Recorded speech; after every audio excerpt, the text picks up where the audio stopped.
Actor రాజు, ఆ, అశ్లేష గారు వాళ్ళు చేసినటువంటి అదే ట్రాప్ చేసి కొంతమందిని విషయాలు మాట్లాడించిన దాని మీద అదే అంటే ఇట్లాగా చేయటం అన్నటువంటి విషయంలో ఏంటి నీ అభిప్రాయం ఏంటి కరుణాకర్? అట్లా చేయటం మరి అది సమంజసమా కాదని నువ్వు అనుకుంటున్నావా? మరి ఏంటి? మీ ఒపీనియన్ ఏంటి? మీరు హ్యాపీగా ఉన్నారా, బాధపడుతున్నారు ఇప్పుడు వాళ్ళు దొరికిపోయినందుకు? అంటే అంటే ఇక్కడ రెండు విషయాలు ఉన్నాయి. నా కోణంలోంచి చూస్తే నాకు రెండు విషయాలు ఉన్నాయి ఇక్కడ. ఆ, ఒకటి, వీళ్ళు ఫస్ట్ ఆఫ్ ఆల్ ట్రాప్ చేయటం అన్నటువంటిది సరైన పద్ధతి కాదు. రెండోది, క్రైస్తవులు ఎవరు కూడా ఆ పని చెయ్యరు. సరే, అది ఇంకొక విషయం ఏంటంటే అది ఒక విధంగా మోసపుచ్చటం అవుతుంది కదా. ట్రాపింగ్, స్టింగ్, లేకపోతే ఏదో స్టింగ్ ఆపరేషన్ అని ట్రాప్ చేయటం అన్నది మోసపూరితమైనటువంటి విషయం ఒక కోణంలో. సో కాబట్టి ఇది నేను ఫస్ట్ ఆఫ్ ఆల్ తీవ్రంగా ఖండిస్తున్నాను. ఫస్ట్ ఒక కోణంలో. యాక్చువల్గా రెండో విషయానికి వస్తే మరి రెండో విషయంలో సరే, వాళ్ళు ట్రాప్ చేసిన ఒక విధంగా క్రైస్తవ సమాజానికి మేలు కలిగింది అని కూడా నేను నమ్ముతున్నా. మేలు కలిగినప్పుడు ఎందుకు ఖండిస్తున్నారు తీవ్రంగా? అదే ఇక్కడ మరి రెండు విషయాలు చూడాలి. రెండు అంశాలు ఉన్నాయి. ఒక విధంగా క్రైస్తవ సమాజానికి మేలు చేసినట్టు అయ్యింది. బట్ కానీ వాళ్ళు చేసి ఎంచుకున్న పద్ధతి కరెక్ట్ కాదు కదా. మరి వాళ్ళంతటా వాళ్ళు వచ్చి మేము దొంగలు అని చెప్పుకోరు కదండి. ట్రాప్ చేస్తేనే కదా దొరికేది. ఈ విషయంలో నీ ఇన్వాల్వ్మెంట్ అయితే లేదని నేను అనుకుంటున్నాను. తర్వాత ఈ విషయంలో ఫస్ట్గా వాళ్ళు దాదాపుగా ఫస్ట్ టైంలో నన్ను ట్రాప్ చేశారు ఒకటి. అంటే ఇప్పుడు నేను ట్రాప్లో పడ్డాను కాబట్టి నేను ఖండిస్తున్నాను అన్నది వేరు విషయం. ఒకవేళ నేను ట్రాప్లో పడకపోయినా ఈ విషయాన్ని ఇలాగే మాట్లాడతా. మీరేం దొరికారు? ఏమన్నా వేరే మ్యాటర్ ఏమైనా ఉందా? నేను అది లెట్ మీ కంప్లీట్. నేను దొరికేది ఏమి లేదు. నేను అందుకనే రీసెంట్గా, నీకు తెలియదేమో, నేను నన్ను ట్రాప్ చేసిన విషయాలు నా దగ్గర కూడా రికార్డ్ అయితే నేనే పెట్టాను. వినండి రా బాబు అందరని మా క్రైస్తవ సమాజానికి. దాదాపుగా ఒక 15,000 మంది వెంట టప్ టప్ టప్ చూసేశారు. నేను పెట్టుకున్నాను కనుక ఒకవేళ నాకు అనుకూలమైనటువంటి మాటలు ఉంచుకొని నేను అభ్యంతరంగా మాట్లాడి తీసేసి పెట్టుకుంటానేమో అని కొంతమంది మళ్ళీ మా వాళ్ళైనా అనుమానిస్తారేమోనని నేను యాజ్ టీజ్ ఒక్క ముక్క కూడా కట్ చేయకుండా పెడతన్నా అని చెప్పి మరి నేను ముందు ఎక్స్ప్లెనేషన్ ఇచ్చి యాజ్ టీజ్గా అప్లోడ్ చేశాను. అంటే దీన్ని బట్టి మీకు అర్థమైపోయి ఉంటుంది. నేను నిజాయితీగా మాట్లాడాను. నాకు ఏం తెలుసు అది కొండ బదలు కొట్టినట్టుగా మాట్లాడాను. నేను ఎక్కడ ధనాస్తి కనపరచలేదు, పదవీ వ్యామోహాన్ని కనపరచలేదు, మోసపూరితంగా నేను ఎక్కడ మాట్లాడాల. నా అభిప్రాయాలు కొండ బదలు కొట్టినట్టుగా చెప్పేశాను. ఒకటి, రంజిత్ తోఫీర్ గారు దాదాపుగా ఆయన మీద క్రైస్తవులకి సరైన ఒపీనియన్ లేదని చెప్పాను. ఆయన కొంచెం నొచ్చుకోవచ్చు ఒకవేళ వాళ్ళు ఎవరని వింటే. రెండు, ఇంకొక పోటీకి వచ్చిన ఆయన ఎవరండి, ఈయన కేఏ పాల్ గారు పెద్ద జోకర్ అయిపోయాడు. మొదట్లో ఆయనకున్న గౌరవ ప్రతిష్టలు చాలా అద్భుతం, అమోఘం. కానీ ఈనాడు ఆయన ఒక కమెడియన్గానే చూస్తున్నారు. తెల్లాలగిస్తే నేను సీఎం అని అంటాడు, అక్కడ 100 సీట్లు అంటాడు, ఇక్కడ 100 సీట్లు అంటాడు. కాబట్టి క్రైస్తవ లోకం ఆయన నమ్మదు, ఆయనకు ఓటేదు అని చెప్పేశాను. 3, అనిల్ కుమార్ అనేటువంటి ఆయన పార్టీ ఒకవేళ వాళ్ళు కొత్తగా పెట్టినా వాళ్ళ మీద కూడా సరైన ఇంప్రెస్ లేదు ప్రజలకి, క్రైస్తవ సమాజానికి అని చెప్పేశాను. ఇవి కొంచెం నేను ఒకవేళ వాళ్ళు వింటే వాళ్ళు అభ్యంతరపడే విషయాలు. అంతకు మించి ఇంకెక్కడ నన్ను పట్టుకొని నన్ను బ్లేమ్ చేసేది ఏం లేదు. కాకపోతే నేను నన్నే చేశారేమోనని నేను మొదట్లో గోపి గారికి ఫోన్ చేసి ఏమండి ఇట్లా నాకు ట్రాప్ చేశారు, పలానా వ్యక్తి ట్రాప్ చేశాడు గోపి గారు, మరి ఈ విషయంలో మీరు దాన్ని స్టాప్ చేయించండి అని చెప్పాను నేను యథార్థంగా. సరే, వెంటనే గోపి ఆయన స్పందించి ఆయనకు ఫోన్ చేసి వెంటనే ఆయన అప్లోడ్ చేయకుండా ఆపేశాడు. అయిపోయింది, ఒక 10 రోజులు గడిచిపోయిన తర్వాత అప్పుడు వీళ్ళ ట్రాపింగ్స్ అన్ని కూడా ఒక్కొక్కటి బయటకు వచ్చినాయి. అప్పుడు నాకు తెలిసింది, ఓహో అంటే ఆటోమేటిక్గా నా తర్వాత ఇంకా కొంతమందిని కూడా చేసేసారు కావాలి అని చెప్పేసి తర్వాత ఆ సందర్భాలు వచ్చినప్పుడు నేను ఆ ట్రాప్ చేసే విషయంలో మాట్లాడాల్సి వస్తే మరి ఇట్లా ఒక విధంగా వాళ్ళు ఇదే చెప్పాను నేను. మళ్ళీ వీడియోలో లైవ్ కూడా పెట్టాము. ఒక విధంగా వాళ్ళు మనకి నష్టం చేశారని ఒక కోణంలో తప్పు, వాళ్ళు అట్లా చేయటం అన్నది భావించిన. మరో కోణంలో వాళ్ళు ఒక విధంగా క్రైస్తవ సమాజానికి మంచి వాళ్ళు ఎవరో చెడ్డ వాళ్ళు ఎవరో వాళ్ళు చెప్పేశారు అనేదే నా భావాన్ని నేను వ్యక్తం చేశాను. అయితే దీంట్లో నా అభిప్రాయం ఏంటంటే కరుణాకర్, సరే ఇప్పుడు నన్ను ట్రాప్ చేశారు, సరే ఇంకొకళ్ళు ట్రాప్ చేశారు, ఇంకొకళ్ళు పర్టికులర్‌గా నాకు తెలిసి ముఖ్యంగా క్రైస్తవ సమాజానికి ఒక దొంగగా దొరికిన వ్యక్తి ఎవరంటే అభినయ్ దర్శన్ అనే వ్యక్తి దొరికాడు. ఆ, అవును. ముఖ్యంగా. ఎందుకనంటే మిగిలినటువంటి వాళ్ళందరూ క్యాజువల్‌గానే వీకేఆర్ కూడా నార్మల్‌గానే మాట్లాడాడు. ఆయన కూడా తప్పట్టాల్సిందేమి లేదు. లేకపోతే అనీ జాన్సన్ గారు అతను కూడా నార్మల్‌గానే మాట్లాడాడు. తప్పట్టాల్సిందేమి లేదు నాకు తెలిసి. ఏదన్నా కాదు చిన్న కాదు చిన్న విజయ్ కుమార్ హనీ జాన్సన్ గురించి వరస్ట్గా ఆడు చాలా డేంజర్ గాడు అని ఏదో మాట్లాడాడు కదా. అంటే మరి దాని విషయంలో నేను పూర్తిగా మరి వినలేదని చెప్పాలయితే. ఆ, మీరు వినండి వినండి. అసలు హనీ జాన్సన్ అనేవాడికి నేను ఎంత మేలు చేశానో ఆడు నాకు అంత కీడు చేస్తున్నాడు. వాడిని వదిలిపెట్టను అసలు. హ్మ్. చాలా డేంజర్ గాడాడు అని చెప్పి విజయ్ కుమార్ మాట్లాడాడు. ఓకే. ఓకే. ఓకే. అది వినండి, మరి అది ఎక్కడ మిస్ అయ్యారు? ఆహ్, అయితే అంటే నేను ఇక అది పెద్ద విషయంగా భావించలేదు. ఓకే. అది వాళ్ళకి అదే అంటే కొంచెం వ్యక్తిగతమైన విషయాలుగా మాట్లాడుండొచ్చేమో. మొత్తానికి టోటల్‌గా మా క్రైస్తవ సమాజానికి మేలు చేసిన ముఖ్యమైన పాయింట్ ఏంటంటే అభినయ్ దర్శన్ అనేటువంటి ఆ సోదరుడి విషయంలోనే. ఎందుకనంటే కరుణాకర్ ఇక్కడ నేనే ఎక్కువ మాట్లాడుతున్నట్టు కనపడుతున్నాను. నువ్వు మాట్లాడతానంటే చెప్పు నేను ఆగిపోతాను. లేదు ఫస్ట్ మీరు ఒపీనియన్ కాకపోతే చెప్పండి, విషయం తర్వాత నీకు నేను తెలియాలి కదా! ఆ విషయాలు మీకు తెలియాలి అనేటువంటి ఇదంతా చెప్తున్నాను నేను. ఇంకొక విషయం ఏంటంటే ఇప్పుడు బహుశా రేపు నైట్‌కి మాకు ఒక లైవ్ మా క్రైస్తవ సమాజంలోనే ఒక లైవ్‌కి పిలిచారు ఇంటర్వ్యూ చేస్తానని. మనసులో మాటలేంటి చెప్పండి. ఎందుకనంటే ప్రవీణ్ పగడాల గారి విషయంలో నన్ను చాలామంది ఐ మీన్ చాలామంది కాకపోయినా కొద్దిమందైనా కొంచెం వ్యతిరేకించారు నన్ను. నేను తీసుకున్న ఒక స్టాండ్ లేకపోతే నేను ఒక పోస్ట్ పెట్టాను ఆ మధ్య. ఆ పోస్ట్ దగ్గర నుంచి కొంతమంది వ్యతిరేకించారు. తర్వాత నా మీద ఒకళ్ళిద్దరు కూడా లైవ్‌లు వ్యతిరేకంగా నా మీద మాట్లాడారు క్రైస్తవులే. మీరేం చెప్పారు? ప్రవీణ్ పాడాల దెయ్యం బట్టి ఆ దెయ్యం తాగిచ్చిందని చెప్పారు కదా. అంటే యాక్చువల్‌గా నాకు నా ఎక్స్‌పీరియన్స్‌ని బట్టానండి, లేకపోతే నాకు వచ్చినటువంటి కళను బట్టానండి, లేకపోతే నాకు కొంతమంది ఇంకా ప్రార్థన చేసేటువంటి వాళ్ళు నా దగ్గరకొచ్చి చాలా దూరం నుంచొచ్చి, "అయ్యా! ఆయన కోసం ప్రార్థన చేశాం. దేవుడు మాకిట్లా బయలుపరిచాడు. ఇలా చేతబడి చేయబడింది ఆయన మీద" అని నాకు కొంతమంది చెప్పడం, నేను వాళ్ళకి మళ్ళీ ఛార్జీలు కూడా ఇచ్చి పంపించి, తర్వాత ఇవన్నీ కంపేర్ చేసుకొని నేను కూడా డిసైడ్ అయిందేంటంటే, ఆయన మీద ఏదో చేతబడి ప్రయోగం లాంటిదేదో జరిగింది. దాన్ని బట్టి ఆయన తన యొక్క అంటే తన శక్తిని ఆయన తన తన హ్యాండోవర్‌లో తను లేకుండా అయిపోయాడు. సో, కాబట్టి ఆయన డ్రింక్ చేశాడు, యాక్సిడెంట్ అయ్యాడు. ఇట్లా యాక్సిడెంట్ పాలు జరిగింది. అక్కడ మరి విజయవాడలో పడ్డట్టుగా లేకపోతే ప్రయాణంలో మధ్యలో కూర్చున్నాడు. విజయవాడలో కూర్చున్నాడు. తర్వాత పెట్రోల్ బంక్ దగ్గర మాట్లాడాడు. ఇవన్నీ కూడా ఇవన్నీ కూడా నేను నమ్ముతున్నాను. అయితే ప్రయోగం చేయబడింది గనక తన వశంలో లేడు గనక ఆయన డ్రింక్ చేసి ఉండొచ్చేమో. అది కూడా కన్ఫర్మ్డ్ కాదు. బట్ చేసి ఉండొచ్చని నేను ఇట్లా భావిస్తున్నాను. నాకొచ్చిన కళను బట్టి నాకు కొంతమంది ఫోన్లు చేసి చెప్పిన దాన్ని బట్టి అని నేను చెప్పాను. అంటే టోటల్‌గా నేను డ్రింకర్ అన్నాను అని కొంతమంది డిసైడ్ అయిపోయారు. సరే దాని మీద నా గిట్టినోళ్ళు ఒకళ్ళిద్దరు లైవ్‌లు చేశారు. ఆయన ఇట్ట మాట్లాడాడు, అట్లా మాట్లాడాడు, ఇట్ట మాట్లాడాడని. సరే ఐ డోంట్ కేర్. నేను నేను నేను ఆయన బ్లేమ్ చేయటానికి ఆయన నా శత్రువు కాదు ప్రవీణ్ పగడాల గారు. లేకపోతే నా మీద ఎప్పుడు ఆయన నాకు వ్యాంటీగా మాట్లాడలేదు. నిజం చెప్పాలంటే ప్రవీణ్ పగడాల గారు నాకు ఆయన అమెరికా నుంచి వస్తూ నాకు అక్కడి నుంచి ఎవరో మన పిల్లలకి ఏదో గిఫ్ట్‌లు పంపిస్తే మోసుకొచ్చల్లా విజయవాడలో మాకు అందజేసి వెళ్ళాడు ఆయన. ఆయన మీద మాకు సానుభూతి ఉంటది. మధ్యలో మేము 1, 2 సందర్భాల్లో మాట్లాడుకున్నాం, డిస్కస్ చేసుకున్నాం. మేము ప్రేమగానే ఉంటాం. కాబట్టి నేను ఆయన మీద బురద చల్లాలని కానీ, లేకపోతే ఆయన మీద బ్లేమ్ చేయాలనేది నాకు లేదు. నా మనసుకి నాకు దేవుడు ఏది ప్రేరేపిస్తాడో అది సత్యమని నమ్మినప్పుడు నేను చెప్తా. అది ఎంత కఠినమైన పరిస్థితి అయినా. ఇది క్రైస్తవులు కొంతమంది అర్థం చేసుకోలేకపోయారు. అయితే నేను నా వాదన వినిపించాను. అయిపోయింది. తేలిపోయింది. అంటే నేను ఇట్లా అనుకుంటున్నా. అంటే కన్ఫర్మ్‌గా ఇదే అని చెప్పలేను, అదే అని చెప్పలేను. ఇట్లా జరిగిన సోర్స్ ఉంది అని చెప్పాను నేను. సరే నా వెర్షన్ పక్కన పెట్టండి. ఈ అభినయ్ దర్శన్ అనేటువంటి వ్యక్తి గాని, అజయ్ బాబు అనేటువంటి వాళ్ళు వాళ్ళ హృదయంలో ఉన్నటువంటిది ఏంటంటే ఆయన ఖచ్చితంగా తాగి చచ్చిపోయాడు అన్నది వాళ్ళకి తెలుసు.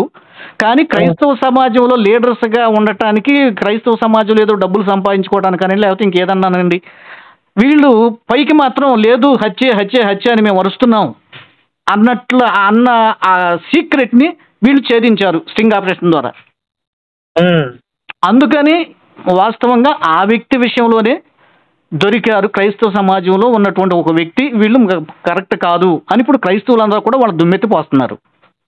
నిజానికి ఈ వెర్షన్‌లో కొంతమంది క్రైస్తవులు కూడా నాకు తెలుసు, పర్సనల్‌గా నాకు ఫోన్ చేసి చెప్పినోళ్ళు కూడా ఉన్నారు. ఏమండి ఆ చేసిన ఆయన రాజు యాక్టర్ ఎవరో మంచి పనే చేశాడు అన్న వాళ్ళు కూడా ఉన్నారు, లేకపోలేదు. సరే ఇది అక్కడ జరిగింది. టోటల్‌గా ఏది ఏమైనా ఇట్లా ఇండైరెక్ట్‌గా కాల్ చేయటం ఇట్లా ఆ విషయంలో మాత్రం ఓకే. మా ఒక వాళ్ళ వెర్షన్ ఏంటి అంటే వాళ్ళ హృదయంలో ఒకటున్నా కూడా పేరు ప్రతిష్టల కోసం, డబ్బు కోసం ఇలా చేస్తారా అన్నది అది సమంజసంగా లేదు. దాన్ని మేము దాని విషయంలో మాత్రం తీవ్రంగా ఖండిస్తున్నాం. ఇది ఇక్కడ నేను ముందుగా నీకు చెప్పే వెర్షను నా నా వైపు నుండి. ఓకే. మరి ఇప్పుడు నా ఒపీనియన్ చెప్పమంటారా? చెప్పండి. ఇప్పుడు వాళ్ళు చేసింది మంచి పనే, కానీ చేసి ఉండకూడదు అని 2 రకాలు చెప్తున్నారు మీరు. హ్మ్. ఇప్పుడు అభినయ్ దర్శన్ అనేవాడు, అజయ్ బాబు అనేవాళ్ళు వీళ్ళ ఇంటెన్షన్ ప్యూర్‌గా ఉందనుకోండి, వాళ్ళు ఎవరు ట్రాప్ చేసినా దొరకరు. వాళ్ళకి లోపల ఉన్న ఆలోచనలు ఒకటి, బయటికి నటిస్తుంది ఒకటి.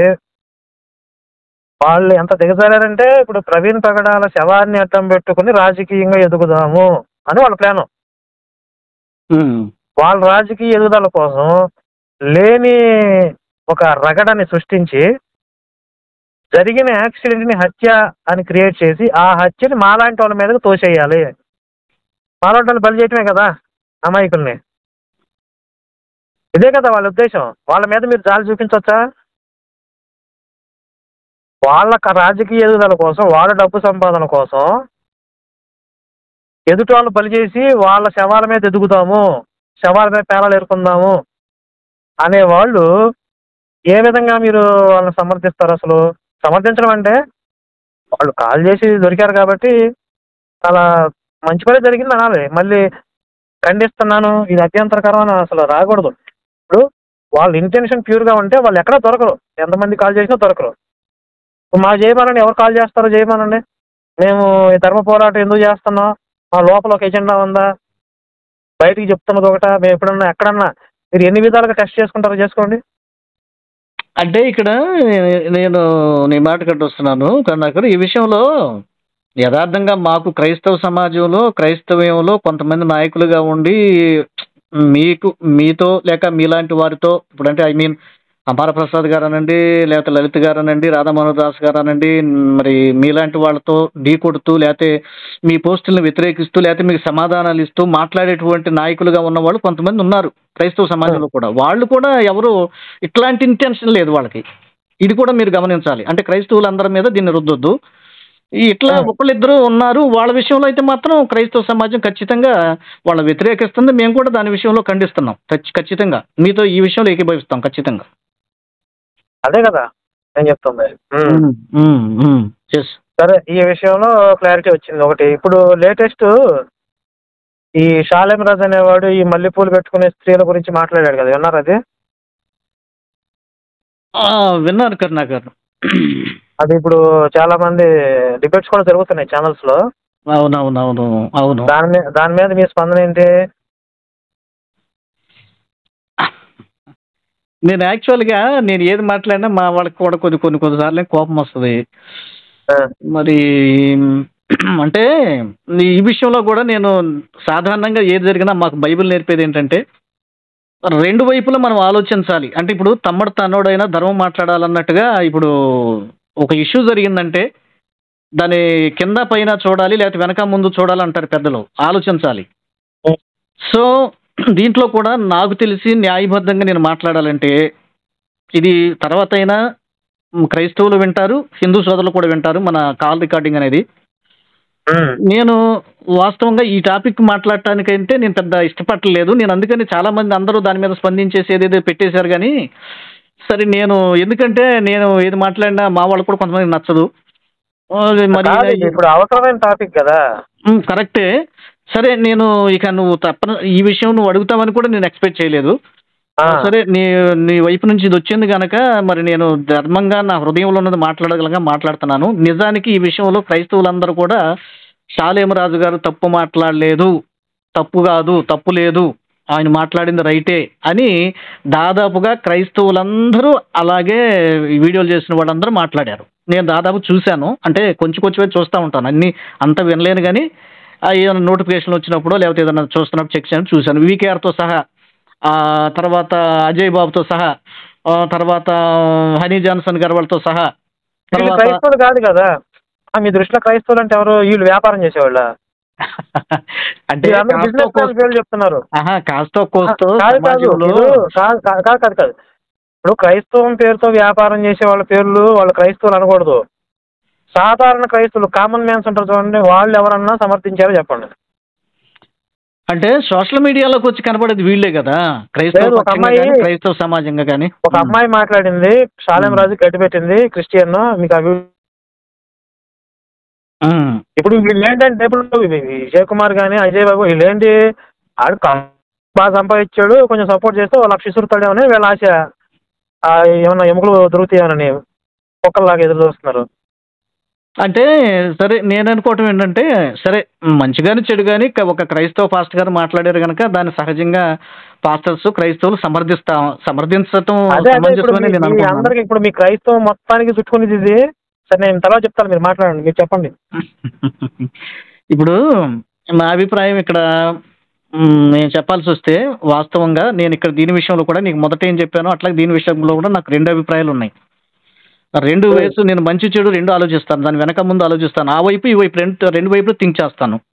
అంటే నేను ఒక క్రైస్తవుడుగానే కాదు, నా కామన్ మ్యాన్గా లేదంటే ఒక భారతీయుడిగా కూడా నేను ఆలోచించి నేను రెండు వైపులా రెండు కోణాలు నా దృష్టిలో ఉన్నది మీకు చెప్తున్నాను.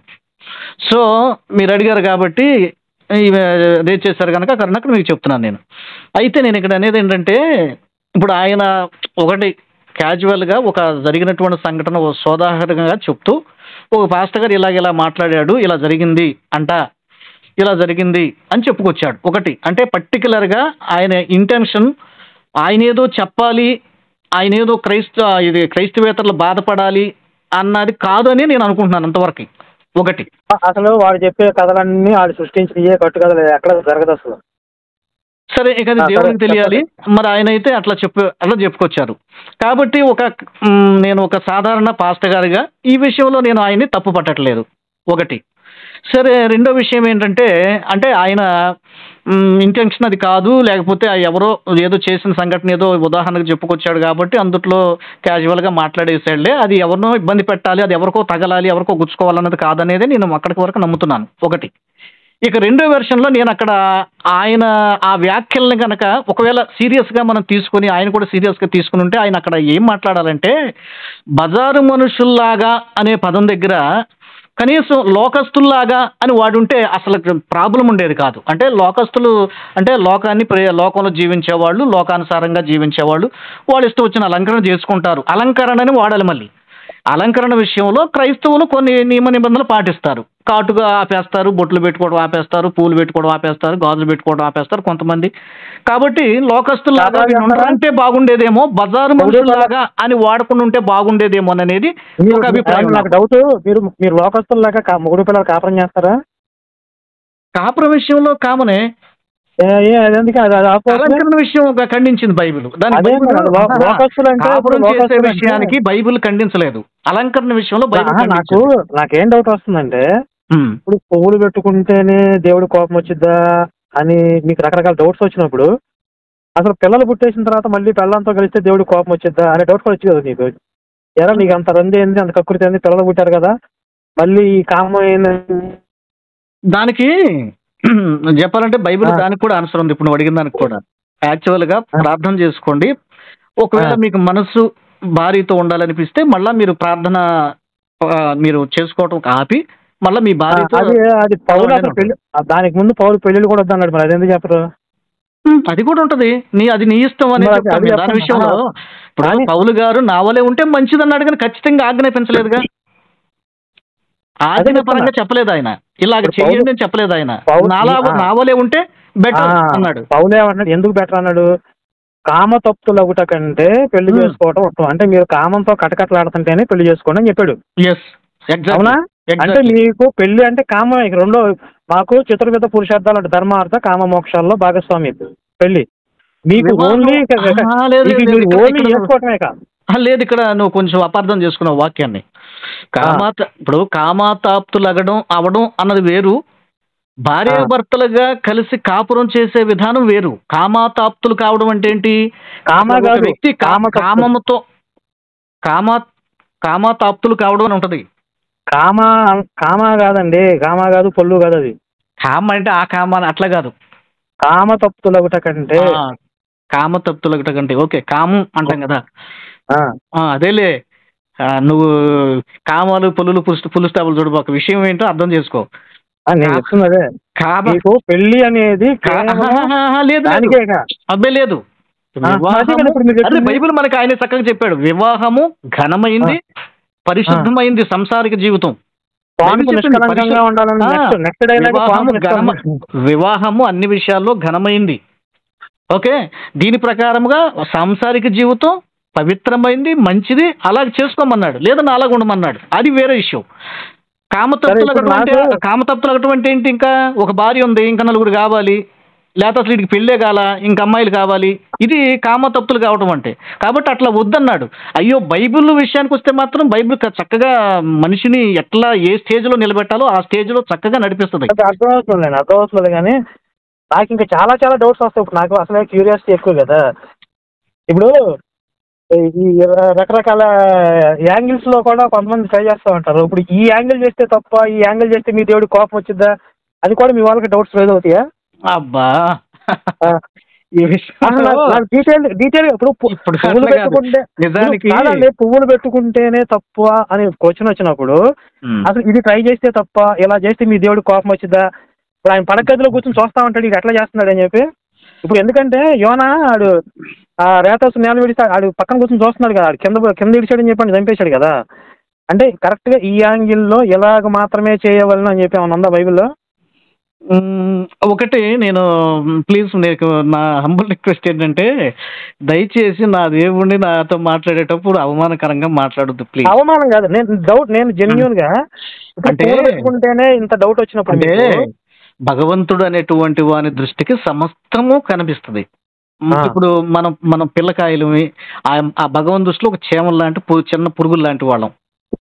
మనం ఒక పురుగుని ఎట్లా చూస్తాం? అవి సెక్సువల్ గా కలిస్తే మనం అబ్బో అదేదో అని చూస్తామా? క్యాజువల్ గా వాటిని వెళ్ళిపోతాం. చీమలు ఉంటాయి. అలాంటప్పుడు పువ్వులు పెట్టుకుంటే అలంకారం చేసి మీ దేవుడికి ఎందుకు కోపం వస్తుంది? కర్ణాకర్ ఇంకొక విషయం ఇక్కడ వినాలి. ఇది మన దేశ సాంప్రదాయానికి సంబంధించిన, నిజానికి పువ్వులు పెట్టుకోవటం అన్నది బైబిల్కి సంబంధించిన విషయం కాదు. నిజానికి అలంకరణ విషయంలో మీరు లోక సంబంధమైన అలంకారాల కంటే ఆత్మ సంబంధమైన అలంకారాలు ఉన్నాయి. మృదువుగా మాట్లాడటం, ప్రేమగా జీవించటం, కనికరం కలిగి ఉండటం, ఇతరులకు సాయం చేయటం, ఈ ధరించుకోండి, వాటిని విడిచిపెట్టండి అని చెప్పాడు. బైబిల్ ఎంత మంచిదయ్యా! బైబిల్ తేనె లాంటి బైబిల్, కమ్మని బైబిల్ ఇది. నువ్వు అపార్థం చేసుకుంటున్నావు. అబ్బా, మేనమామకి తెలిసినా, మేనమామ అమ్మ పుట్టిల్లు తెలిసినా అంతా తెలియాలనేముంది? అమ్మ పెద్దది కాబట్టి అమ్మకు కొన్ని విషయాలు తెలుసు, మేనమామ అంటే చిన్నవాడు, అన్ని తెలియకపోవచ్చు. నేను చెప్పింది అమ్మ పుట్టిల్లు మేనమామకి తెలియదా అని. పుట్టిల్లు తెలియదు, పుట్టింట్లో ఉన్న రహస్యాలన్నీ తెలియదుగా. అన్ని తెలుసు, ఎందుకు తెలియదు? తెలియదు. మేనమామ అంటే అమ్మకి అన్న కూడా అయ్యి ఉండొచ్చు కదా, అంతకంటే ముందే పుట్టినోడు కూడా అయ్యి ఉండొచ్చు కదా మేనమామ అంటే. సరే, నువ్వు లాజిక్ లో తెస్తావని నాకు తెలుసు కానీ, సరే ఏదేమైనా తెలిసినా నువ్వు దాని మీనింగ్ ఏంటంటే నేను క్రైస్తవ్యంలో నుంచి వచ్చాను కదా అనేది నీ అభిప్రాయం. నువ్వు క్రైస్తవ్యంలో నుంచి క్రైస్తవులు ఉన్నప్పుడు నువ్వు బైబిల్ చదివావా? చదవలేదు. క్రైస్తవ వ్యతిరేకమైనాక చదివావు. నా లాజిక్ నోట్ చేయి. నువ్వు క్రైస్తవుడుగా ఉన్నప్పుడు బైబిల్ చదవలేదు.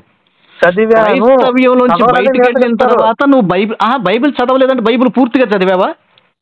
గుండెల మీద చేసుకొని చెప్పు. పూర్తిగా అంటే A to Z చదవలేదు అప్పుడు, కానీ అది నేను అంటుంది. కొన్ని విషయాలు నేను చదివిన విషయాలు అసలు ఏం చదివినా అభ్యంతరకరంగానే ఉంది. ఎంత చండాలంగా ఉంది ఏంటి అనిపించింది. అవి అడుగుతుంటే వాటికే సమాధానం చెప్పలేకపోయారు. ఇక తర్వాత మేము డిబేట్స్ మొదలు పెట్టిన తర్వాత ఇంకా చదివిన తర్వాత ఇంకా ఎక్కువైపోయినాయి. సరే, నువ్వు మొత్తానికి టోటల్ గా ఈ సైడ్ ఉన్నప్పుడు బైబిల్ పూర్తిగా చదవలేదు, ఆ సైడ్కి వెళ్ళాక బహుశా బైబిల్ పూర్తిగా చదివి ఉండొచ్చు, లేకపోతే వాటి మీద కొన్ని స్టడీలు చేసి ఉండొచ్చు. ఎప్పుడు అప్పుడైనా బయటికి మరి అనుకూలంగా మారాలి. అంటే ఇక్కడ పువ్వుల విషయంలో అంటే ఆయన అంటే ఆ విషయంలో బజారు వాళ్ళు అన్నటువంటి మాటనే కొంచెం కొంచెం అభ్యంతరంగా అనిపించింది. సరే, దీనికి కరుణాకర్ ధర్మంగా న్యాయంగా ఆలోచించండి. సరే, ఆయన విషయం పక్కన పెడితే సాలేం గారు అన్నాడు ఈ మాట అన్న విషయం పక్కన పెడితే, సరే ఆ విషయంలో నేను జవాబు చెప్పేశాను. నా అభిప్రాయం ఏంటంటే వాస్తవంగా ఆయన తప్పు మాట్లాడలేదు. ఒక ఫ్లోలో మాట్లాడుకుంటా వెళ్ళిపోయారు ఆయన. రెండో విషయం, ఒకవేళ బజారు మనుషులు లా అనే పదం వాడకుండా ఉంటే లోకస్తులని ఉంటే బాగుండేది అనేది నా అభిప్రాయం. ఆయన విషయం పక్కన పెట్టేసేసి మనం ఆ విషయం పక్కన పెట్టేస్తే, మరి ఇప్పుడు మనలో ఉన్నటువంటి వాళ్ళు అంటే హిందూ ధర్మాన్ని భుజాన వేసుకొని తిరిగేటువంటి వాళ్ళు, ఫర్ సపోజ్ ఇప్పుడు తమ్ముడు ఎక్స్ క్రిస్టియన్ ప్రవీణ్ ఉన్నాడు మనోడు, ఈయన అబ్బో భయంకరమైన బూతులు తిడుతున్నాడు. అసలు మరి దానికి ఇంకా ఇప్పుడు ఏదో మనుషుల్ని ఎవరినో ఉద్దేశించి అన్నదానికే మా సమాజాన్ని హిందూ సమాజాన్ని కించపరిచేస్తున్నారంటూ మనాళ్ళు టీవీలకు ఎక్కేస్తుంటే, మరి క్రైస్తవ సమాజాన్ని బహిరంగంగానే పేరు పెట్టి బైబిల్ పెట్టి మరి ఇంత బాధాకరంగా మాట్లాడుతున్నారు కొంతమంది. దానికి మరి అది న్యాయమా?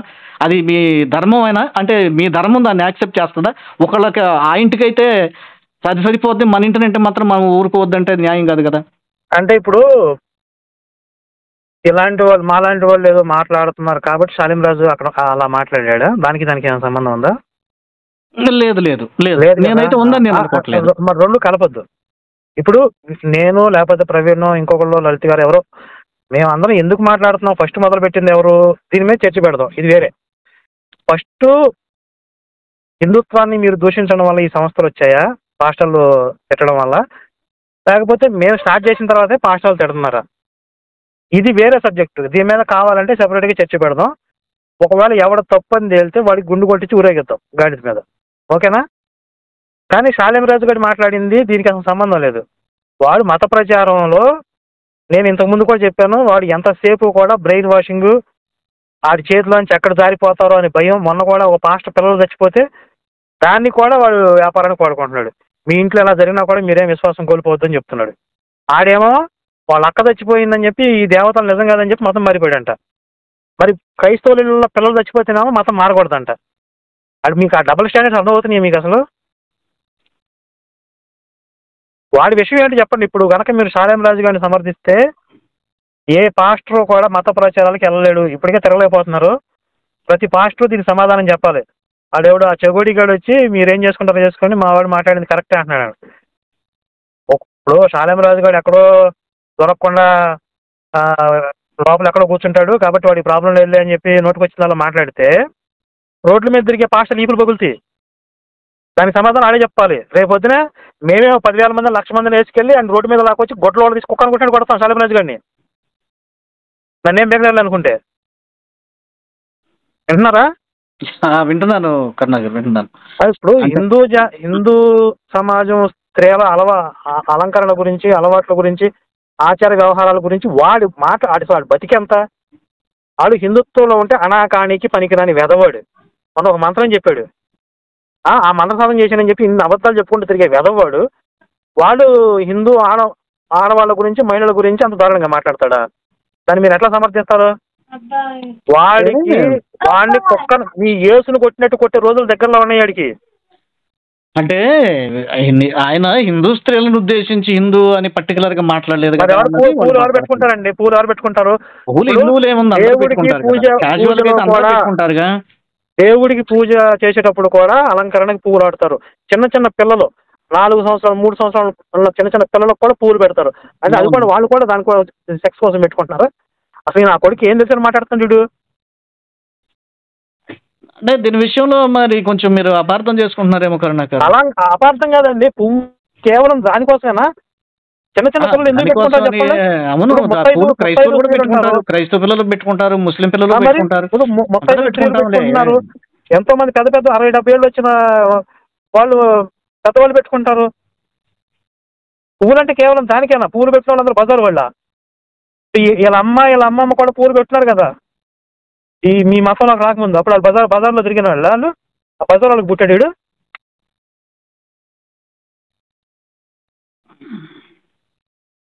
మీరు కనుక షాలేం రాజు గారితో కనుక మీరు వాడిని మోకాళ్ళు లేపించి క్షమాపణ చెప్పించకపోతే మొత్తం మీ క్రైస్తవాన్ని చుట్టుకునిద్ది. ఇంతకుముందు కూడా చాలా మంది పాస్టర్లు మేము నోటికి వచ్చిన వాళ్ళు మాట్లాడితే మమ్మల్ని ఎవరో ఏం మేకలేరు అనుకుంటున్నారు. ఇప్పుడు రోడ్డు మీద కనపడితే తంతున్నారు పాస్టర్లని. రోడ్డు మీద కనపడితే ఎందుకు తంతున్నారు? ఇలాంటి నా కొడుకుల వల్లే తంతారు. రేపొద్దున ఇంకా తంతారు చెప్తున్నా. వాడిని గనక మీరు క్షమాపణ చెప్పించకపోతే మీ క్రైస్తవం చేసిన అతిపెద్ద తప్పు అయింది. క్షమాపణ చెప్పినా వాడికి పనిష్మెంట్ పడాల్సిందే, వాడు జైలుకి వెళ్ళాల్సిందే. సరే, నీ మీరు మీరు అభిప్రాయాలు మీరు వాళ్ళలోకి వెళ్ళండి. నేను సరే సైలెంట్ గా మీరు వింటున్నాను, నీ అభిప్రాయాలు వింటున్నాను.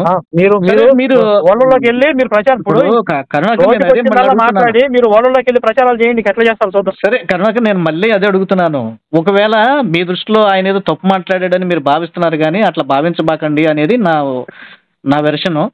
ఆయన ఇప్పుడు ఫ్లోలో పువ్వులు పెట్టుకుంటే బజార్ వాళ్ళు ఏంటండి? క్యాజువల్ గా ఆయన ఇప్పుడు ఈ నా కొడుకు ఈడు ఏకాంత ప్రార్థన చేసి ఆడపిల్లలు లోపల తీసుకుపోయి, ఆడపిల్లలు అయితే సింగిల్ గా ఏకాంత ప్రార్థన చేస్తాడంట, మగపిల్లలు అయితే గుంపు ప్రార్థన చేస్తాడంట. ఈడు బజార్ నా కొడుకు, ఈడు అది ఎవరో గిట్టినోళ్ళు చెప్పి ఉంటారులే, అట్లా ఎవరు చేయలేదు. అక్కడికి వెళ్ళి డైరెక్ట్ గా చూసినట్టు చెప్పారండి అక్కడ. అది తప్పని చెప్తాను అనుకోని వీడు ఆడపిల్లలకి ఏకాంత ప్రార్థన చేయట్లేదని చెప్పానండి. వీడు బజార్ నా కొడుకు అయ్యుండి బజార్ వాళ్ళకి పుట్టిడు హిందూ ఆడవాళ్ళ గురించి ఎట్లా మాట్లాడతాడు? దాన్ని మీరు ఎలా సమర్థిస్తారు అసలు? అంటే హిందూ అనే మాట వాడితే ఖచ్చితంగా నేను ఖండించేవాడిని. అంటే ఆయన ఒక మతాన్ని ఉద్దేశించి మాట్లాడలేదు కదా, మనం ఇప్పుడు దాని విషయంలో మతాన్ని ఉద్దేశించి మాట్లాడలేదు. నిజానికి క్రైస్తవులు కూడా పెట్టుకుంటారు కదా కరుణాకర్, క్రైస్తవులు పెట్టుకుంటారు. అంటే చర్చిలో కొంతమంది లిజన్ ఈ విషయంలో బాప్తిసం పొంది ఆ చర్చిలోకి వెళ్ళి మారు మనసు పొందిన వాళ్ళు తప్ప ఆల్మోస్ట్ క్రైస్తవ కుటుంబాల్లో పిల్లలు పెట్టుకుంటారు, పెద్దలు పెట్టుకుంటారు, వివాహ సందర్భాల్లో వాడుకుంటారు, ఇవన్నీ క్యాజువల్గా వాడుకుంటారు. కాబట్టి ఆయన వాంటెడ్గా ఇట్లా అనాలి, కించపరచాలన్నది ఆయన ఉద్దేశం కాదని నేను భావిస్తున్నాను కరుణాకర్. ఈ విషయంలో మరి మీరు అనవసరంగా బాధపడుతున్నారు అనుకుంటున్నాను. వాడి ఉద్దేశం కాదు, వాడు వచ్చి ఆడి తరపున మీరు మాట్లాడి ఒకళ్ళు తరపుచ్చుకున్నారు, కానీ వాడు వచ్చి నా ఉద్దేశం ఇది కాదు, నన్ను తప్పుగా అర్థం చేసుకోకండి అని ఆవిడ మాట్లాడా. ఆడికి ఎంత బలుపు ఉందో చూసారు ఆడికి. ఈ విషయం అయితే మరి ఆయన ఒక స్టేట్మెంట్ ఇస్తే బాగుంటది. దగ్గరలో ఉన్నాయి ఆడికి, వాడికి బలిసి కొట్టుకుంటున్నాడు.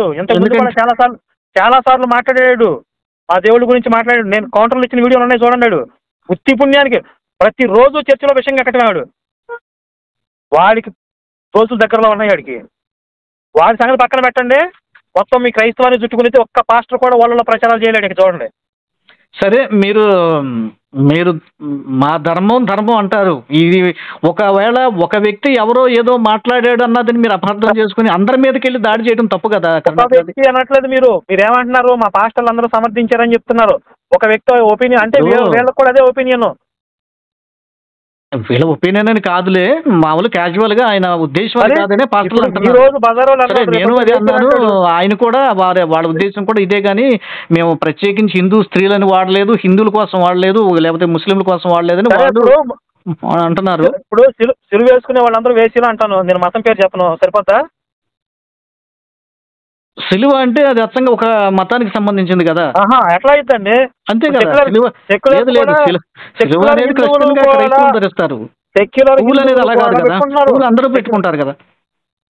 అట్లా ఏం పెట్టుకోరు పువ్వులు. నిజానికి ఇప్పుడు మీ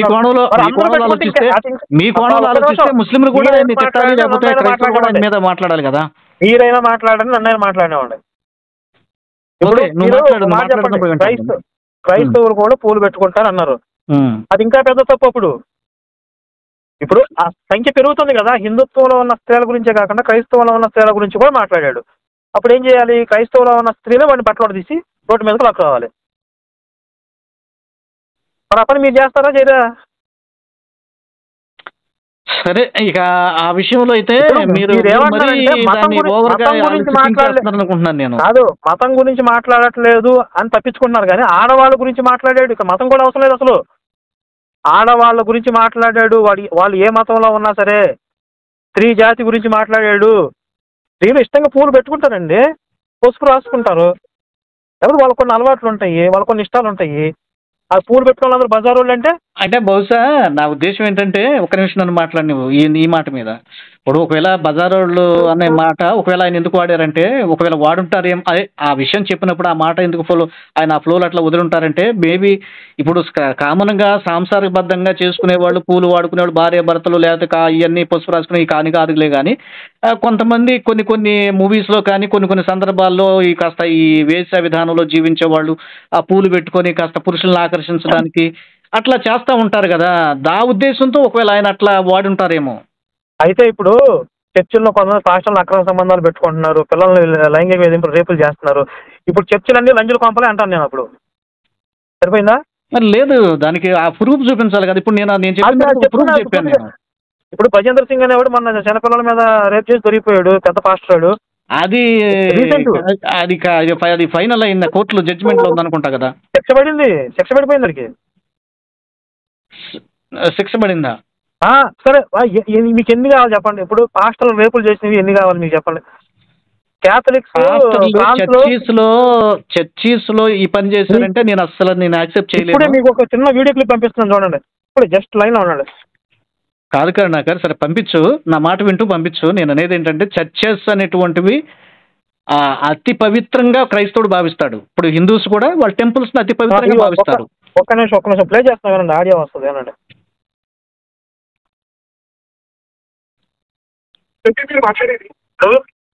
బాధితుల్లో 80% మంది మగవారే అని వెల్లడి. ఫ్రాన్స్ లోని ప్రసిద్ధి చెందిన క్యాథలిక్ చర్చ్ మత ప్రబోధకులు గత 70 ఏళ్ల కాలంలో 3,30,000 మంది చిన్నారులపై లైంగిక నేరాలకు పాల్పడినట్లు కమిషన్ తెలిపింది. 80% మంది మగవారే అని వెల్లడించారు. ఆ చిన్నపిల్లల్లో కూడా 80% మంది మగపిల్లలు అంట. అసలు ఇంత దరిద్రం ఇంకెక్కడన్నా ఏ మతంలో ఉందో చెప్పండి. వినిపించావు నా అభిప్రాయం చెప్పని, వినిపించావు కదా నా అభిప్రాయం చెప్పని. నా అభిప్రాయం చెప్పిన తర్వాత నీ అభిప్రాయం చెప్పు. ఇప్పుడు ఒకటి ఓన్లీ ఇక ప్రపంచవ్యాప్తంగా అది కూడా చెప్పారు, అది ఆర్సిఎంకి సంబంధించిందనే చెప్పారు. ఇది ఓన్లీ ఫ్రాన్స్ లో ఇది. ఓకే, అది కూడా అది ఆర్సిఎంను ఉద్దేశించే చెప్పుకొచ్చారు వాళ్ళు. సరే, దీంట్లో మీకు 2 భాగాలు ఉన్నాయి, ప్రొటెస్టెంట్లు ఉన్నారు, క్యాథలిక్స్ ఉన్నారు అనేది నీకు తెలుసు. సరే, అయినా వాళ్ళు కూడా మా వాళ్ళే. సరే, ఆర్సిఎం పైన క్రైస్తవ సమాజమే, దాన్ని ఒప్పుకోవాల్సిందే. సరే విను, ఓకే సరే, ఇది తప్పే, ఇది ఖచ్చితంగా నేను 100% ఖండిస్తున్నాను. అది చాలా తప్పు, చాలా తప్పు. Let me complete. నాకు 2 నిమిషాలు టైం. ఓకే, ఇది నువ్వు వినిపించినది, ఇది నేను గతంలో నాకు కొంత ఐడియా ఉంది. ఓకే, ఇది తప్పు, ఖచ్చితంగా మేమే ఖండిస్తాం, సేవకులను కూడా ఖచ్చితంగా ఇది తప్పు, ఇది పాపం అని చెప్తాం. అయితే ఇంకొక విషయం ఏంటి, మరి స్వామీజీలు అందరూ పవిత్రంగా ఉన్నారా? ముస్లిం బాబాలు అందరూ పవిత్రంగా ఉన్నారా? అంటే గురీజీలు అందరూ ప్రపంచవ్యాప్తంగా అందరూ పవిత్రంగా ఉన్నారా? ఈ విషయం మీద ఇన్నిసార్లు సమాధానం చెప్పారు. బీపీ రెడ్డి కూడా మొన్న ఎట్లా మీరేం చేస్తారంటే, నన్ను ఒక 2 నిమిషాలు మాట్లాడేవాళ్ళని. మీరు ఫస్ట్ ఏం మొదలు పెడతారంటే, మా యేసును నమ్మకంగా అందరూ పవిత్రులు అయిపోతారు, మనసులు మార్చేస్తాడైనా, అందరూ పరిశుద్ధులు అయిపోతారని చెప్తారు మీరు అందరూ. ఇంతమంది రేపులు చేస్తున్నారు, మీ యేసును నమ్ముకున్నాక మారిపోవాలి కదా అంటే, మంచోళ్ళు చెడ్డోళ్ళు అన్ని మతాల్లో ఉంటారని తప్పించుకుంటారు.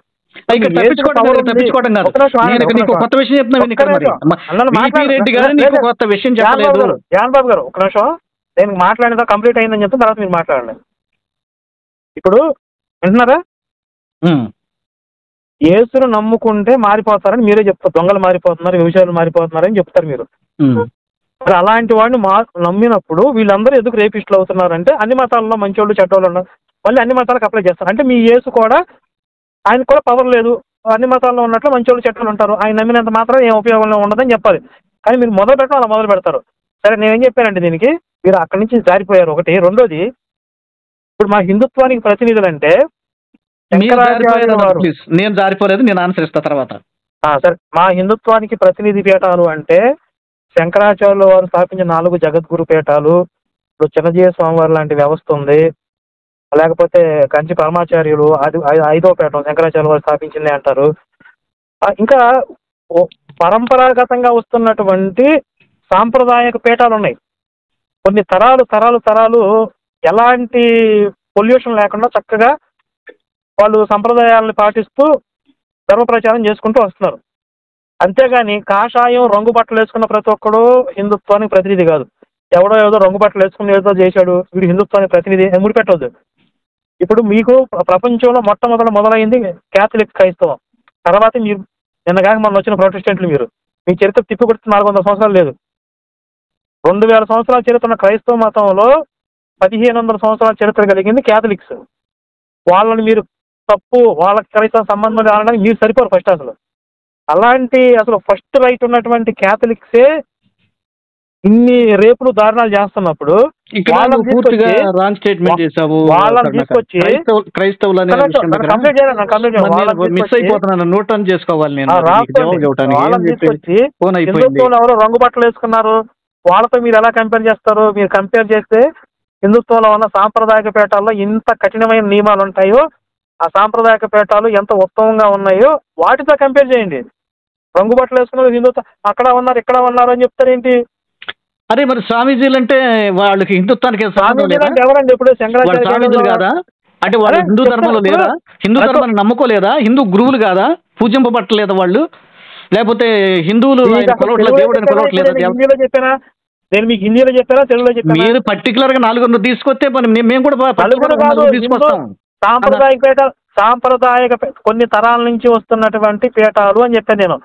ఎవడో ఏదో రంగు బట్టలు వేసుకున్నాడు ఈ తరంలో ఇప్పటికిప్పుడు వచ్చి మీకులాగా దొంగ సాక్ష్యాలు చెప్పి నాకు మహిమలు ఉన్నాయి, రాత్రి ఏసు కనపడ్డాడు. వాళ్ళు హిందువులు కాదా? రాత్రికి నా ప్రశ్న అది కాదు. సరే స్వామీజీ కాదండి, హిందూ మత పెద్దలు వేరు, హిందువులు వేరు. మత పెద్దలు అనేది కాదు, హిందువులు కాదన్నాను నేను. అది మీ క్రిస్టియన్టీ స్థాయి. అది ఏ స్థాయి అది? సరే ఇప్పుడు నేను రెండింటికి జవాబు చెప్పాలి నేను. సరే ఓకే, నువ్వు చెప్పింది విన్నాను, ఇప్పుడు నేను చెప్పేది విను.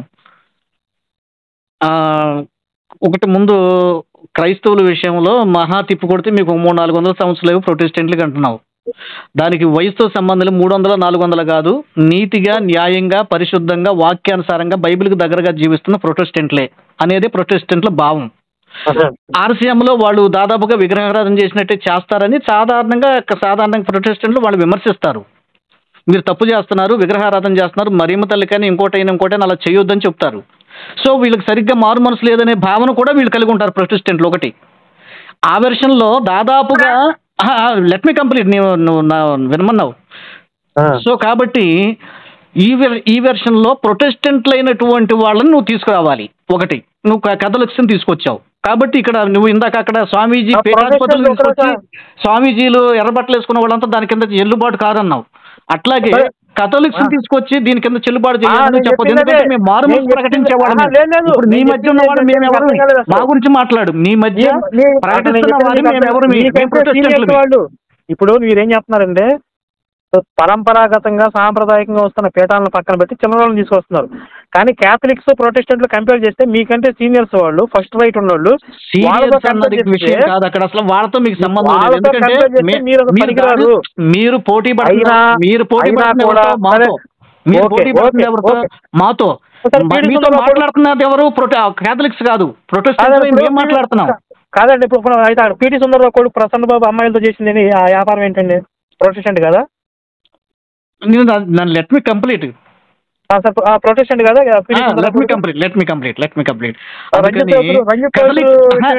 విను సరే అక్కడ దాకా. సరే అది కూడా నేను చెప్తాను. నేను చెప్పేలోపు నువ్వు అడిగేసావు.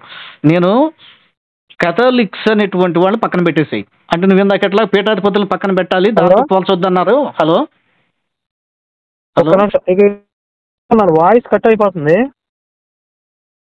హలో ఇంపార్టెంట్ నాకు వినపడుతుంది కరుణాక నీ వాయిస్. ఇప్పుడు చెప్పండి. నేను చాలా ఇంపార్టెంట్ విషయం చెప్తున్నాను. ఇప్పుడు కనుక కథలిక్స్ని పక్కన పెట్టి, ఎందుకంటే మీకుతో వస్తుంది ఎవరు, మీ ఇళ్ళకి వస్తుంది ఎవరు, ప్రచారం చేస్తుంది ఎవరు, మీకు బాధ కలిగిస్తుంది అని మీరు అనుకుంటుంది ఎవరి మీద అంటే ప్రొటెస్టెంట్లే, మేమే. కాబట్టి మమ్మల్ని నువ్వు తీసుకురావాలి. సరే ఒకటి. రెండోది ప్రొటెస్టెంట్లు అయినటువంటి వాళ్ళు ఏమండి మరి మీలో ఎవడు తప్పు చేయడా అని మీరు ప్రశ్నించవచ్చు. మమ్మల్నే ప్రశ్నించవచ్చు డైరెక్ట్గా. కథలిక్స్ని పక్కన పెట్టండి. వీళ్ళలో కూడా ఏమండి అసలు ఎవడు తప్పు చేయడండి అని నేను చెప్పను. కనీసం 190 మంది మంచిగా ఖచ్చితంగా బిహేవ్ చేస్తారు యేసుప్రభుని నమ్ముకోవడం ద్వారా. మారు మనసు పొందారు, త్రాగుబోతులు మారారు, దొంగలు మారారు, వ్యభిచారులు మారారు.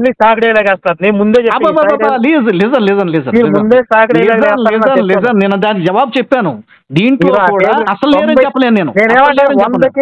100కి 98% మంది దొంగలే ఉన్నారంటున్నా మీ ప్రొటెస్టెంట్లు. లేదు, నేను 100కి 98 మంది నీతిమంతులు ఉన్నారని చెప్తున్నాను. 98% దొంగలే ఉన్నారు. మీరే మా వెంట ఇష్టం లేదు కాబట్టి మేము క్రైస్తవుల్లోకి అనేకులు మార్చుకుంటున్నాము, రక్షణలను తెస్తున్నాము, అది మీరు ఓర్చుకోలేకపోతున్నారు. అందుకని ఈ మాట అంటున్నారు. మీరు ఎట్లా మారుస్తున్నారు? మంచి చెప్పి మంచి సాక్ష్యాలు చెప్పి మంచి మాటలు చెప్పి బ్రతుకులు మారుస్తున్నారు. దొంగ సాక్ష్యాలు చెప్పట్లేదా? మీరు దొంగ సాక్ష్యాలు అంటే అటు నేను ఎట్లా నమ్ముతాను చెప్పండి. మీరు మీకు ఇష్టం ఉండదు కాబట్టి దొంగ సాక్ష్యాలు అంటారు. మరి ఆధారాలు ప్రూఫ్స్ ఉండాలిగా. ఒక కోర్టు ఆధారాలు చూపించినప్పుడు ఏం చేశారు? ఆధారాలు చూపించినప్పుడు దొంగ సాక్ష్యాలు చెప్తే మేము ఖండిస్తాము. మీకు ఒక విషయం నేను తెలుసా? ఆధారాలు భోగి శాంతారావు చూపించాను.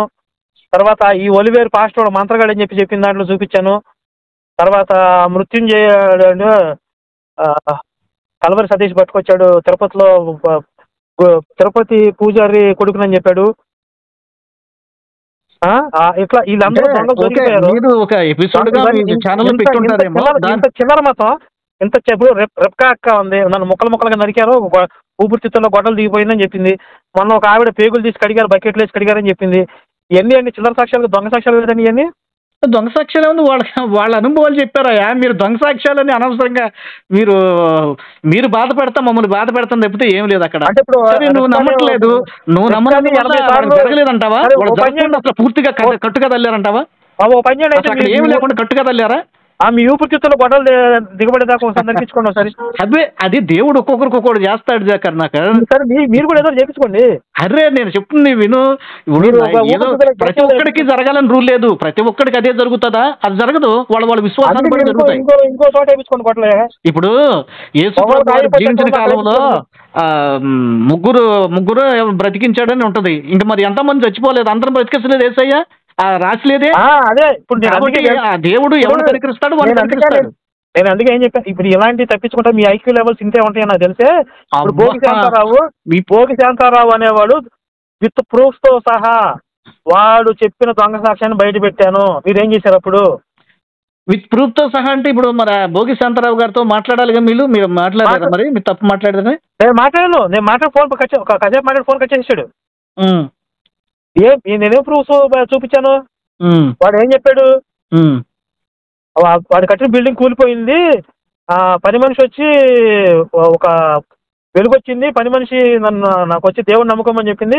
అప్పుడు నేను వెలుగొచ్చిన చోట పొలిగేశాను, అప్పుడు పిల్లవాడు దొరికాడు అని చెప్పాడు. సరే నేను చెప్తానులే. కానీ నేను మొత్తం అది 2002లోనే ఎప్పుడు ఆ సంఘటన జరిగితే మొత్తం నేను ఇంటర్నెట్ లో వెతికితే అక్కడ దొరికింది ఏంటి, ఒక కుటుంబం 4 శిథాల కింద చిక్కుకుపోయారు. ప్రభుత్వ యంత్రాంగం మొత్తం జేసీబీలు అన్ని తీసుకొచ్చి తెల్లవారుజాము 4 నుంచి 9, 10 దాకా మొత్తం అన్ని క్లీన్ చేస్తే ఒక వ్యక్తి చచ్చిపోయాడు, మిగిలిన వాళ్ళని కాపాడారని చెప్పారు. ఇది మొత్తం దాచేసి నేను అసలు ఈ ప్రభుత్వం పోలీసులకు ఎవరికి సాధ్యం కానీ నాకు పైనుంచి వెలుగొచ్చింది, పొలిగేసాను, దొరికేశారని చెప్పాడు. దొంగ సాక్ష్యం కదా అది. ఒకవేళ పేపర్లో అలాగా అట్లా రాశారేమో, ఈయన ఆ టైంకి విషయం చెప్పలేదేమో, దీనికి జరిగి ఉండొచ్చు. అది మ్యాచ్ అవుతున్నాయి కదా మరి. కొంచెం అయ్యో ఎందుకు కరుణాకర్, మీరు అనవసరంగా ఆయన్ని సస్పెక్ట్ చేయొద్దు. దాన్ని బట్టి ఇప్పుడు సరే నీ మాటకు వస్తున్నాను. ఆయన అబద్ధం చెప్పాడు అంటావు, సాక్ష్యాలు అబద్ధాలు చెప్తున్నారు అంటావు. టోటల్ గా సాక్ష్యాలు అబద్ధాలు చెప్తున్నారండి. మాకు ఇష్టమేను, మీకు బాధ ఏంటి? మేము వింటున్నాగా, మేము సంతోషపడుతున్నాం, మీకు బాధ ఏంటి? మీకు మాత్రమే చెప్పుకోండి, అవి మీరు ఎక్కడికి వచ్చి. అవును, మాకు మాత్రమే చెప్పుకుంటున్నాము, నువ్వు వినబాకు. ఇప్పుడు మా సాక్ష్యాలు, ఇప్పుడు మీరు మన భజనలు చేసుకుంటారు, సోషల్ మీడియాలో పెడతారు, మాకు ఇష్టం వినం, మేమేమి విమర్శ చెయ్యం. సరే, నా కౌంటర్ వీడియోలు నేను చెప్పుకుంటా, మీరు వెనకండి. నువ్వు కౌంటర్ వీడియోలు చెప్పుకోండి, అది దానికేం అంటలేదు, నేనేం అంటలేదు దానికి. నేను అనేది ఏంటంటే, ఇప్పుడు ఓదాలు జరుగుతున్నాయి. ఇప్పుడు మీరు ఎవరైనా లలిత గారు కావచ్చు, ఇంకొకరు కావచ్చు, మీరు మీ వెర్షన్ ఏంటో మీరు చెప్పుకోండి. మా వెర్షన్ మీకు నచ్చలేదు, వదిలేసేయండి. తప్పుడు సాక్ష్యాలు చెప్పాడు, ఆయన ఇట్టన్నాడు, ఈయన ఇట్టన్నాడు, అవన్నీ ఎందుకు? అది మాకు తప్పుడు చెప్పుకున్నా మాకు ఇష్టమేనండి, మీకు ఇబ్బంది ఏంటి? మా పాత్ర మోసం చేస్తారండి, మీకు ఇబ్బంది ఏంటి? మా క్రైస్తవులు మాకు సంతోషమే, మేము దశంభాగాలు ఇస్తామండి, మాకు ఇష్టం, మీకేంటి? అది ఓకే, నాకు అంతవరకు ఒప్పుకున్నా సంతోషం. మీరు ఇప్పుడు మోసం చేస్తున్నారు, దశంభాగాలు దోసుకుంటున్నారు, మా వాళ్ళని మేము దోసుకుంటాం. మీ కోణంలో మోసం చేస్తున్నాం అనుకోండి, మా వాళ్ళకి అభ్యంతరం లేదు, మా వాళ్ళకి ఇష్టం, మీకేంటి? అది ఇప్పుడు దర్శి అయిపోయింది. ఇకపోతే మీరు చెప్పేది ఎలా ఉందంటే, ఒక అమ్మాయిని తీసుకొచ్చి ఒక వ్యాపారం చేస్తున్నాడు. ఆ అమ్మాయి దానికి ఇష్టమైంది, నేను ఇలా వ్యాపారం చేయటం తనకి ఇష్టమే, నేను తీసుకెళ్ళి 10 మంది దగ్గర పడుకోబెడుతున్నాను, మా ఇద్దరికి ఇష్టమైంది, కాబట్టి మీకు పోలీసులకి ఏం సంబంధం అంటే? పోలీసులకు సంబంధం అంటే చట్ట సంబంధం, చట్టరీత్యా చర్యలు ఉంటాయి. అది చట్టరీత్యా తప్పు కదా. ఇప్పుడు మీరు చేసిన చట్టరీత్యా నేరమే. తప్పు కాదు. అమాయకులు మోసం మాకు రాజ్యాంగం ఇచ్చిందండి, చట్టంలో ఉంది ఏంది? వెసులుబాటు. అమాయకులు సువార్త మోసం ప్రకటించుకోండి, మ్యాజిక్ మీకు దైవ రెమెడీస్ మీ యాక్ట్ దైవ- ఉంది. దైవాన్ని గురించి హెచ్చించుకోండి, కాదు. చెప్పుకోండి. మీరు కూడా చెప్పుకోండి, మ్యాజిక్ కృష్ణుడి గురించి రెమెడీస్ చెప్పుకోండి, యాక్ట్ అని ఉంది. శివుడి గురించి చెప్పుకోండి, రాముడి గురించి చెప్పుకోండి, గొప్పగా చెప్పుకోండి. మేమేం మాట్లాడం? మ్యాజిక్ రెమెడీస్ యాక్ట్ అని ఒకటి ఉంది, తెలుసా మీకు? మ్యాజిక్ రెమెడీస్ యాక్ట్ లో అవన్నీ తెలుసులండి. ఈ జన విజ్ఞాన వేదిక వాళ్ళు వీళ్ళంతా మాట్లాడుతూ ఉంటారులే కానీ జన విజ్ఞాన మ్యాజిక్ వేదిక రెమెడీస్ చెప్పాలి. అనేది పక్కన పెట్టండి. దైవికమైనటువంటి అదే మత చెప్తాను. స్వేచ్ఛ నాయనో. ఉంది రాజ్యాంగంలో అన్నది మీకు తెలుసా? మత స్వేచ్ఛ అంటే ఏంటి? ఆ దోచుకోవాలి. మత స్వేచ్ఛ ఏంటి? ఆ మత స్వేచ్ఛ ప్రకటించుకోవడానికి అదే. మన భావాలను ప్రకటించుకునే స్వేచ్ఛ రాజ్యాంగంలో క్లియర్ గా ఉంది. మరి దాన్ని ఎందుకు యాక్సెప్ట్ చేయదు మీరు? మత స్వేచ్ఛలో మత విమర్శ కూడా ఉంటది, అయితే దానికి కూడా క్లియర్ గా ఉంటది. మరి మీకేంటి? ఎక్కడుంది? అదే నేను ఎక్కడ చూడలేదు మత విమర్శ చేయమని. ఇప్పుడు అయితే పరమతాన్ని విమర్శ చేయొద్దు, సైగలతో కూడా విమర్శ చేయకూడదని ఉంది. సైగలు కూడా భావాలు మాటలతోనే కాదు, సైగలతో కూడా మనం ఇతర మతాలు కించపరచకూడదు. మరి అట్లయితే ఈ శాలం రాజు కూడా స్త్రీల మొత్తాన్ని కించపరచవచ్చు, వాడిని మాత్రం లేదు సమర్థిస్తారా? లేదు లేదు, మరి ఎందుకు ఊరుకుంటాం? మేమే మరి ఊరుకుంటాం. ఏం చేశారు? ఇప్పుడు మీరేమో చట్టరీత్యా ఆయన తప్పు చేస్తే, చట్టానికి వ్యతిరేకంగా మాట్లాడితే, బైబిల్కి వ్యతిరేకంగా మాట్లాడితే, ప్లీజ్ ఒక జాతిని ఒక వర్గాన్ని ఒక స్త్రీ జాతిని మాట్లాడే అంత కించపరిచేలాగా మాట్లాడితే వాక్ స్వాతంత్రమా? లేదు, ప్లీజ్ లెట్ మీ కంప్లీట్. నేను అది మళ్ళీ కొండ బదులు కూడా చెప్తున్నాను. ఈ విషయానికి వస్తే మాత్రం బైబిల్కి వ్యతిరేకంగా ఎవరు మాట్లాడినా ఎంత పెద్దోడైనా సరే సహించేది. కలవరి సతీష్ గారు కావచ్చు, లేదా ప్రపంచంలో ఇంకా పోపు కావచ్చు, ఏ తోపైనా సరే.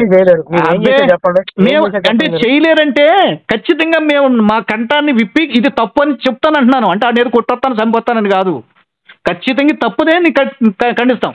శాలేం రాజు గారి విషయంలో ఆయన చట్టపరంగా కానీ దైవికంగా కానీ హిందూ మతాన్ని కించపరిచే విధానంలో ఆయన మాట్లాడలేదనే నమ్మకం ఉంది.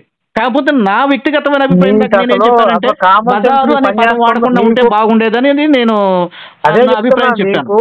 కామన్ సెన్స్ పనిచేస్తుందో లేదు, అసలు మతం గురించి మీరు అట్లా అబ్బా అంత కామన్ సెన్స్ ఉన్న వాళ్ళు అయితే పరమతం వాళ్ళు ఒక చిన్న మాట అంటే మనం బాధపడుతున్నావురా, మరి మనం వాళ్ళ మతస్థుని వాళ్ళ మతాన్ని వాళ్ళ దేవుడు అనకూడదని సేమ్ కామన్ సెన్స్ మీకు అప్లై అవుద్ది కదా. ఒక చిన్న మాట అన్నారా మీరు? ఒక చిన్న మాట అన్నారు కాబట్టి మేము రియాక్ట్ అయ్యామా? మరి అంతేగా. రాజు గారు బజారు మనిషి అనే మాట వాడాడండి, అది ఒక మతానికి కాదు. అయినా అది తప్పండి తప్పండి తప్పండి అని స్త్రీల గురించి అంత అవమానకరంగా మతం అంటే స్త్రీల గురించి అవమానించలేదు కదా. పూలు మా ఇంట్లో ఆడవాళ్ళు పెట్టుకుంటాం, మీ ఇంట్లో ఆడవాళ్ళు పెట్టుకున్నావా? ఇప్పుడు ఇంట్లో ఆడవాళ్ళు పూలు పెట్టుకుంటారు, ఆడవాళ్ళు పూలు లేదు కదండి. ఆడవాళ్ళు ఆయన ఇంటెన్షన్ అసలు అది కాదు. జీవితంలో సాంసారిక ఆ లంజాకొడికి ఆడవాళ్ళ గురించి మాట్లాడే రైట్ ఎక్కడ? అసలు వేరే ఆడవాళ్ళ గురించి బజార్ రోడ్ అనే రైట్ ఎక్కడ? ఆ లంజికి పుట్టినాడు, ఆ లంజికి పుట్టిన కొడుకు ఎవడు చెప్పాడు? అసలు నీకు కామన్ సెన్స్ ఉంది? అసలు మాట్లాడితే మతాన్ని అనలేదుగా, మతాన్ని అనలేదు అంటారేంటి? పూలు పెట్టిన ఆడవాళ్ళ గురించి అంత నీచంగా ఎందుకు మాట్లాడతాడు?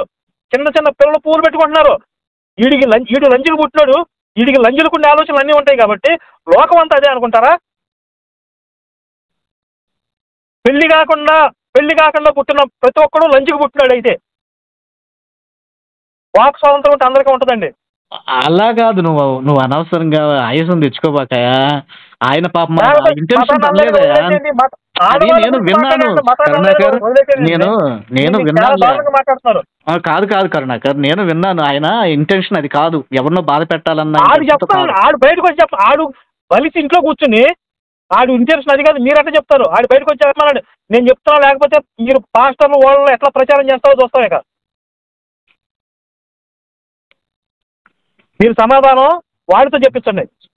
నేను మీ నుంచి కోరుతుంది ఏంటంటే, సరే ఈ వీడియో నేను కూడా రికార్డ్ అవుతుంది, నేను పోస్ట్ చేస్తాను.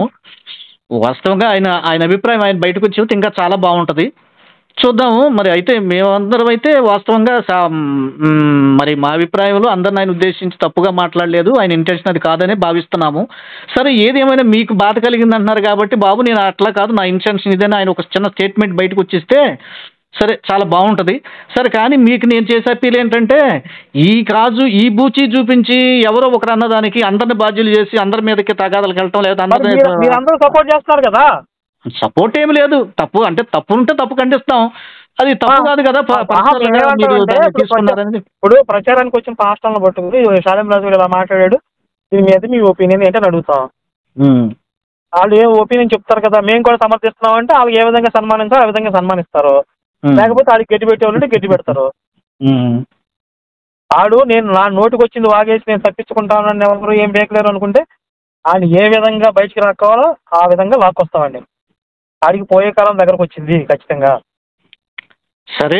ఇప్పుడు మేమేంటంటే పెద్ద తరహాగా రెండు వైపులా కాస్త చూసి మాట్లాడాలనే భావనతో నేను మాట్లాడుతున్నాను. సరే, ఏదేమైనా సరే, మీరు అన్న దాంట్లో ఒక విషయం ఏంటంటే, సరే ఆయన ఇంత ఇష్యూ జరుగుతుంది కనుక కాస్త బయటకు వచ్చి, బాబు నా ఇంటెన్షన్ అది కాదు నాయన, మరి నేను ఆ విషయాన్ని ఆ మీరు అపార్థం ఇంటెన్షన్ చేసుకోవద్దని అది చెప్తే అసలు చాలా నా బాగుంటుంది. కొడుకు ఆడి ఇంటెన్షన్ మీకు అర్థం కావట్లేదు అర్థమై కూడా మాట్లాడుతున్నారు కానీ వాడి ప్రతి వీడియోలో కూడా విషమే ఉంటది. వాడికి నిలువెల్లా విషమే వాడికి. నేను సీఎం అయితే కనుక లేకపోతే నా దగ్గర తగిన అధికారం ఉంటే వాడిని ఏం చేయాలో అది చేసేవాడిని. అసలు చట్టాలు పోలీసులు పక్కన పెట్టండి. ఇక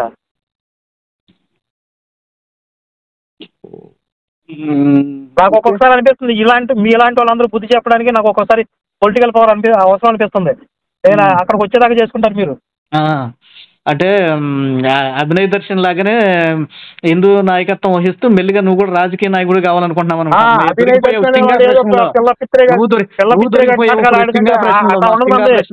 నేను బయట జర్నీలో ఉన్నాను. అసలు లొకేషన్ కొంచెం ఏదో మారుమూలకు వచ్చాం.